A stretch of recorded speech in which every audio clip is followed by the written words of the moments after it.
Այն մարդիկ, ովքեր որ մերժում են խաչ կախել կամ տանը խաչ ունենալ, պատճառաբանում են ասելով, որ նոր կտակարանի մեջ այդպիսի պատվեր կամ հրահանգ չկա։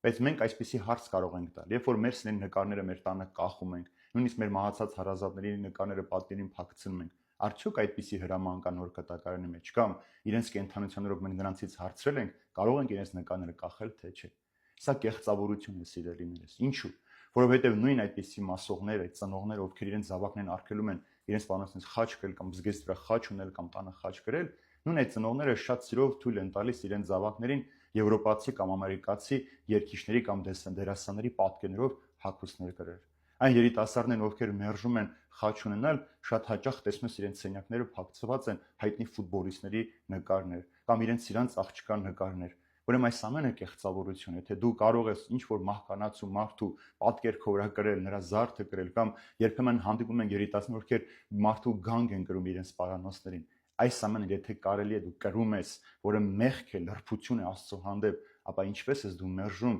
քո փրկության նշանը քո վրա ունենալ։ Հիսուս չի պարտվել կամ չի սպանվել խաչի վրա, այլ հակառակը Հիսուս խաչով սպանել է մեղքը եւ մեղքի ծնունդ տվող սատանային։ Ուրեմն խաչը ոչ թե պարտության նշան է, այլ հաղթության նշան է։ Խաչը քրիստոնյայի զենքն է, որով ինքը մի զորավոր է։ Եվ կրել քո պարանոցին խաչ կամ քո տանը պատին փակված ունենալ, դա մնայուն հիշեցում է քեզ, որ դու ազատագրված ես Քրիստոսի թափված ծերունով, եւ այս խաչի ճանապարհով է երկինքն ու երկիրը միացել եւ Քրիստոս մեզ փրկություն է բերել։ Եթե խաչը սպանության գործիք է, իրավունք չունենք կախելու, եթե այդպես լինի, եթե որևէ հարազատ մեր ջրի մեջ խեղդվի, արդյոք այդ ջուրը մեզ համար թշնամանք է, մենք այդ ջրից այլևս չենք խմելու։ Եթե որևէ մարդ ինչ որ դեպք է պատահել, ծառը ընկել է նրա մահաց, արդյոք մենք այլևս որևէ ծառի պտուղ չպիտի ուտենք։ Սա կեղծիք է, եւ այս մարդիկ, ովքեր այսպիսի բան են ասում, նրանք կապ չունեն ճշմարտության հետ։ Հիսուս ինքն է Մատթեոս ավետարանի մեջ ասում, որ իր երկրորդ գալուստից առաջ մարդու որդու նշան, այսինքն խաչը երկնքում պիտի երևա։